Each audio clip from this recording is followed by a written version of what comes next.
Hablando con Adriano y Rubén hace unos días, un poco se seteaba la vara sobre qué reflexionar, y bueno, un poco la idea era reflexionar, provocar y bajar a tierra algunas ideas que marquen el resto de las discusiones que van a ser muy ricas a lo largo del día con gente muy idónea en sus temas. Por lo cual, quizás vamos a recorrer en este rato un camino un tanto abstracto. Les pido paciencia en este recorrido y que vayamos intercambiando con relación a esto. Adriano ya dio algunas pistas de las ideas a desarrollar, pero básicamente estamos en un momento de alta transición, como Adriano comentaba, exponencial. En los últimos 10 años, como ha habido transiciones demográficas, epidemiológicas, que todos los que estamos en salud pública las hemos estudiado, hay una transición del mundo del humanismo puro de la práctica clínica a la tecnología de la información casi explosivo,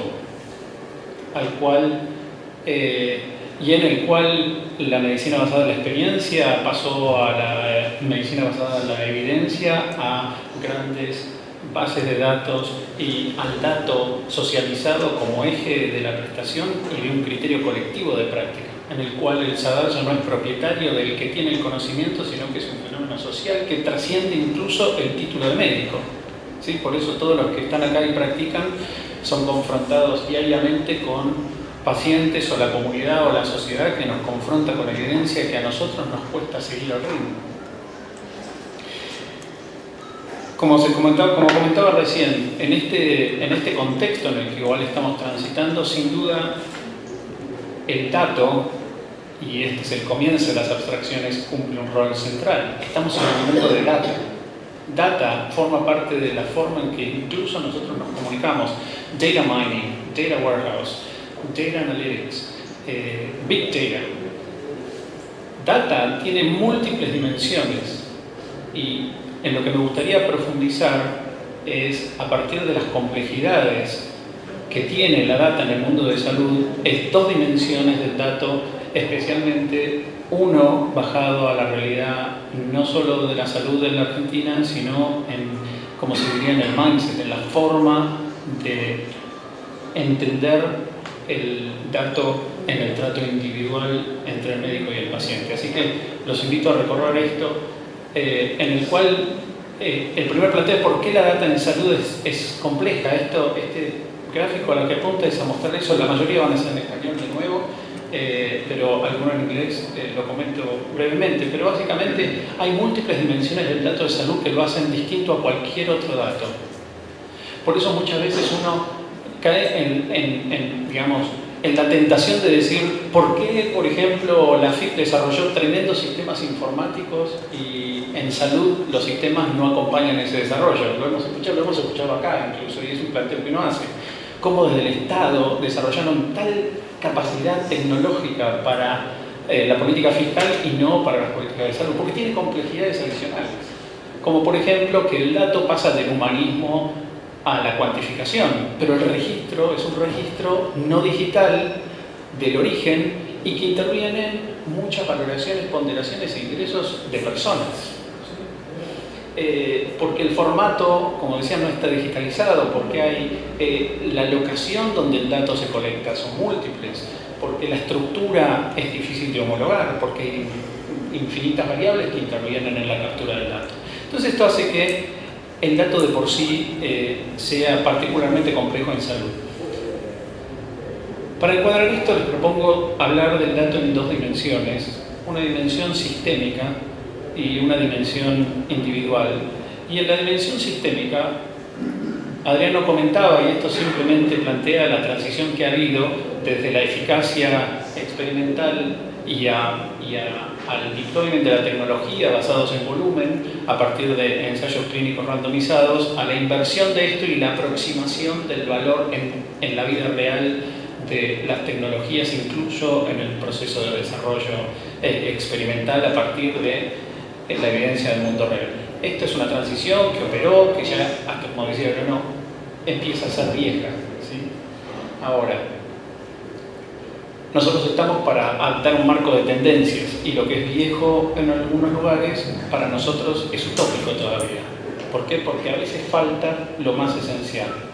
Y hablando de la evidencia del mundo real en nuestro país, y esto, una de las consignas era provocar, así que espero que esto provoque lo suficiente para hacer fin de la consigna, pero hace falta para desarrollar un modelo de evidencia del mundo real, un sistema que promueva la registración sistemática y efectiva, que todo se registre de forma que eso pueda ser usado. Muchas veces tendemos a pensar que las soluciones complejas van a resolver los problemas simples, y no necesariamente es así.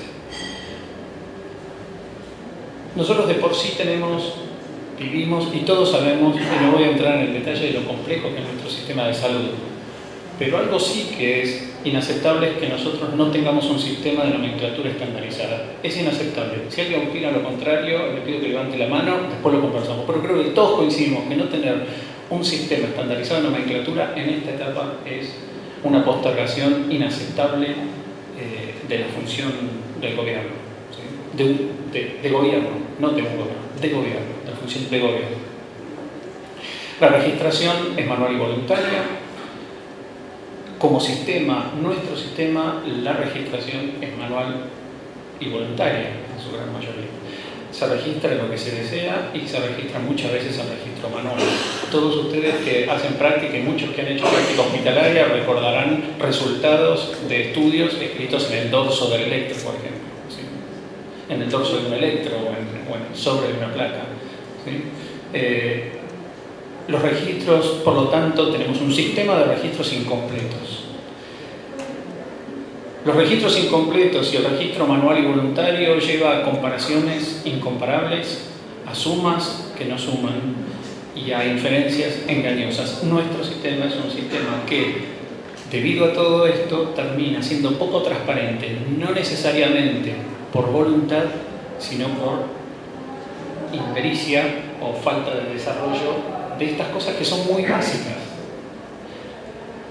El impacto general es un alto costo, tanto operativo como de recursos humanos y sobre todo un alto costo de oportunidad que se amortizaría con creces tomando algunas decisiones que se tienen que tomar. Algunas de esas decisiones que se tienen que tomar son sencillas, por ejemplo, estandarizar la nomenclatura, y algunas son muy difíciles porque la filosofía de la registración en salud, tal vez, esto es materia opinable, pero no está imbuida como parte del acto médico. Cualquiera de ustedes que trabaje en riesgo médico legal o que esté expuesto a la práctica clínica sabe que hay una resistencia a considerar la registración como parte del acto médico, y es parte del acto médico. Entonces todos hemos escuchado, mira, yo estoy acá para atender, no para cargar un dato. Yo salvo vidas, yo no cargo en una computadora, o yo lo tomo. Todos lo hemos escuchado. Gestión pública, gestión privada, es una resistencia a vencer. Mucho más difícil que instalar una red tecnológica. Y muchas veces se arranca por instalar la red tecnológica y los datos no se cargan. No sé si comparten esto. Además, la otra dimensión del registro es una dimensión sistémica, donde el dato ya no es prioritario del que lo tiene, sino que se comparte. Terminaba hablando de eso, es un dato social el dato, entonces hay un compromiso social sistémico de cargar, porque es un dato que nutre al sistema, además de una dimensión individual sobre la que voy a reflexionar en la segunda parte de la charla. Escribo solamente 5 pendientes de esta dimensión sistémica que podemos compartir, pero claramente unificar nomenclatura es un pendiente impostergable. Y esto ¿es algo complejo? No. Hablando el otro día, comentábamos, nosotros fuimos bancarizados de prepo en 30 días, en 2001. Dijeron, a partir de ahora no se maneja más efectivo, tiene que sacar una tarjeta de débito. Si yo pregunto, ¿quiénes estaban en ese momento entendían muy bien cómo era el tema de la tarjeta de débito? Creo que la mayoría estábamos, ¿cómo es esto? ¿Que voy a ir y voy a pasar la tarjeta y en el supermercado me van a vender? ¿Y esto a qué cuenta se conecta? ¿Necesito un PIN? ¿Dónde lo saco? Y pasamos a través como una medida de extrema imposición de un mecanismo distinto de funcionamiento de todo el Estado.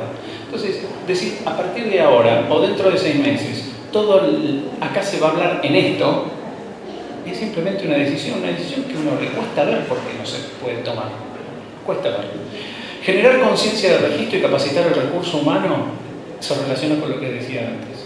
Esto es una asignatura pendiente, pero hay que generar conciencia del valor del registro.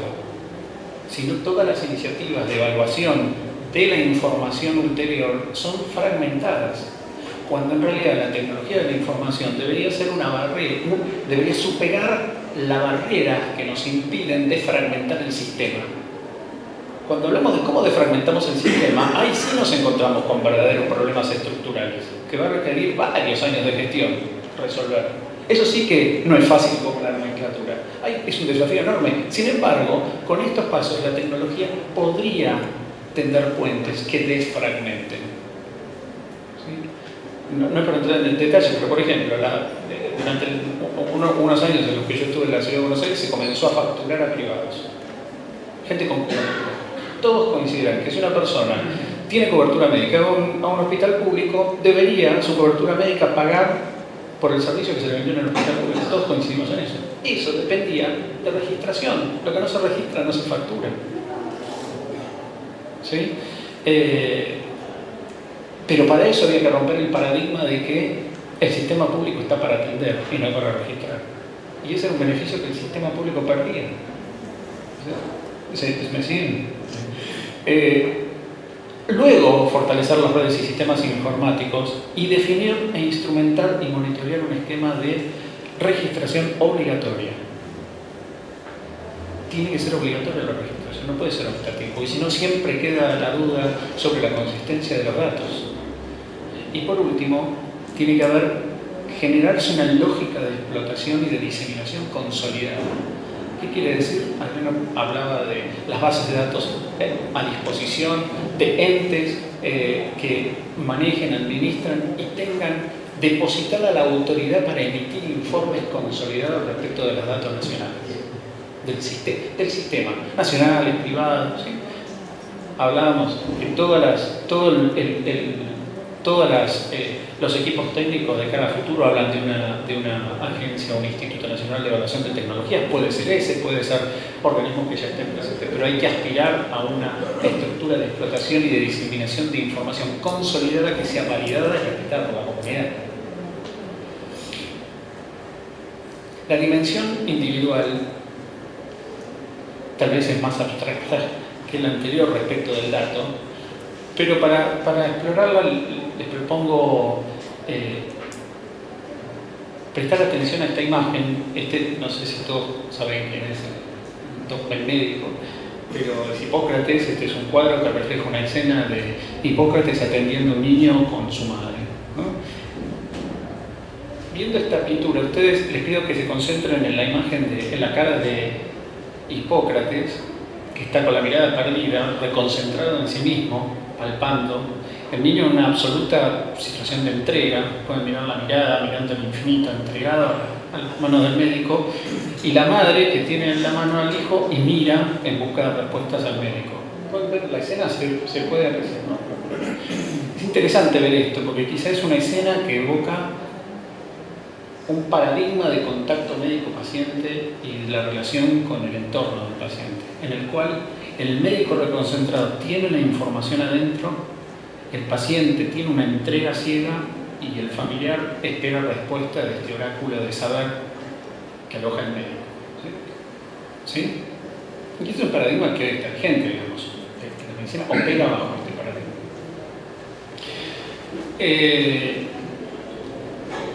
Esta es una imagen, no perdí la razón, ahora volvemos, tengan paciencia. Pero esta ingeniera falleció en el 2003, se llamaba Daphne Oram y era británica y fue la madre de la música electrónica, ¿no? ¿Cómo llegamos a esto? Porque la pregunta es, en esta época, esta es una foto del 48, justamente después muestro el Holter y coinciden las fechas, pero no es raro, en realidad las dos son del mismo año. En este momento, en esta época, si uno escuchaba esta música, ¿quién era el dueño de la música? ¿Uno tenía la opción? No, era lo que esta señora comunicaba. El propietario de eso era ella, y le ponía a disposición lo que ella quería y uno escuchaba, digamos. No había forma de llevar todo eso y uno poder decidir. Hasta que llegó el Walkman, ¿sí? Acá la música se hizo portable, yo llevé la música que yo quería y yo decidía cómo la pasaba, ¿sí? Siempre en una secuencia que venía una cosa después de la otra, era lo que yo podía hacer, pero por lo menos me la llevaba yo. Muchos de nosotros usamos voz, ¿sí? Yo usé, YouTube. La revolución fue el iPod, ¿sí? Donde la música ya solo no era una sucesión de música que yo me llevaba, sino que yo tenía personalización, yo veía información, yo interactuaba, yo customizaba la imagen, yo decidía qué iba primero, qué iba después, en qué orden, dependiendo de mi estado de ánimo, y ni hablar de Spotify, ¿sí? Donde hasta se selecciona el tipo de música que yo quiero dependiendo del humor, si tengo una fiesta con amigos, con amigas, de noche. En medicina, la electrocardiografía exigía y exige hoy ir a un lugar donde me van a hacer un electro, pero Holter inventó algo que me lo hace puesto. Yo me lo llevo y me lo hace puesto. Si yo tenía hace unos años, la única opción que yo tenía, si yo tenía un trastorno de la conducción cardíaca, para no morirme tenía que llegar a un centro donde me cardiovertían, ¿sí? Hasta que se inventó el cardiofibrilador implantable, en el cual la mayor parte de la gente que tiene un instalado sobrevive esos episodios, lo tiene con él, se lo lleva puesto. Podríamos estar toda la mañana dando ejemplos de todas las disciplinas. Estos son de medicina. La capa que se agregó es la capa mobile. Podríamos mostrar muchos números que muestran la evolución de la tecnología mobile y cómo influencia nuestra vida. Sin embargo, nada más por mostrar esto, la foto de arriba es una foto de la Plaza San Pedro durante la asunción de Benedicto XVI en el año 2005, y esta es la misma foto en el año 2013 durante la ceremonia de asunción del Papa Francisco. Y esto fueron 8 años. Esta es la exponencialidad. Hoy el mundo es mobile. Y de la misma forma, cuando hablábamos de wearable technology, tecnología para usar, hace 2 años había 2 dispositivos. Hoy, acá hay un exponente que va a desfilar, de hecho, tengo el mismo. Hoy cuando hablamos de wearable technology no hay un dispositivo, hay decenas de dispositivos con muchas más prestaciones que miden el ritmo cardíaco. Desde la muñeca no hace falta electrodo, no hace falta nada. Pero de wearable technology también es viejo, porque ahora está ingestible technology. Uno puede tomar la tecnología, ¿sí? Hay una compañía, Progress Digital Health, que desarrolló y está aprobado ya por FDA unos comprimidos que tienen un nanochip que aparece ahí en la dimensión original. Esto se vende, son $99 el tratamiento mensual. Y estos comprimidos tienen ese nanochip que es biodegradable. Uno toma el comprimido, se disuelve, el ácido clorhídrico activa, funciona como una pila, como una papa cuando le ponen los 2 electrodos y prende la lamparita. Funciona como una pila, prende ese chip que emite información exacta del momento y la disolución del comprimido que tomó el paciente. Esto está aprobado para diabetes tipo 2. Toda esa información se consolida en un parche que aparece aquí, aparece ahí arriba, que es como una curita que consolida toda la información, y todo va a un dispositivo móvil con todas las interfaces digitales a través de redes sociales con su médico, con un familiar, con un adulto responsable, con quien fuera, ¿sí? Ejemplos de estos hay muchísimos. Hay más de 100 apps aprobadas por FDA en este momento como prescripción de apps, ¿sí? Directamente prescripción de aplicaciones mobile aprobadas por FDA. Hay unos centenares ya aprobados. Y esta es la evolución que ha tenido la tecnología y la registración, que se ha movido. Ya ven este shift, este cambio de tendencia, esta transición del dato propiedad de alguien que sabe a mi propia propiedad y generación del dato del mundo real. Algo más real en el mundo que la emisión que irradia el comprimido que me acabo de tomar.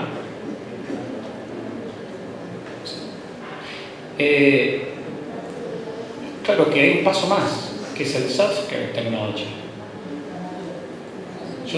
Yo no solo me informo, sino que tomo acción basado en algoritmos en el cual prescindo del médico, controvertido y provocador.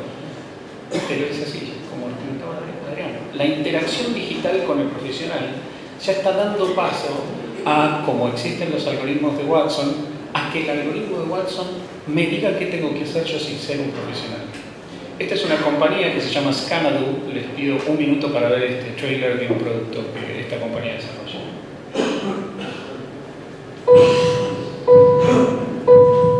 Technology has given us an unprecedented window into the human body. But on a day-to-day basis, we're still in the dark about our own health. We are changing that. What if instead of fearing the worst when you notice something out of the ordinary, you could identify the condition yourself? Getting the right diagnosis would save you worry. It says it's roseola. And an unnecessary doctor's visit. Rest at home, it's okay. Instead of hearing about a viral outbreak on the news, imagine you got an alert. It was tailored to your family's needs. It would also give you advice about what to do next. What if you had a way to identify what was wrong right away? A way to get all of the information you need to understand the situation.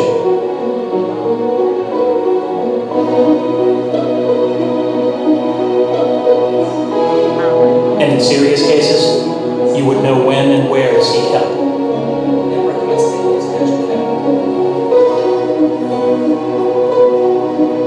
We're building a way for people to check their bodies as often as they check their email. It's all possible. And it's only the beginning.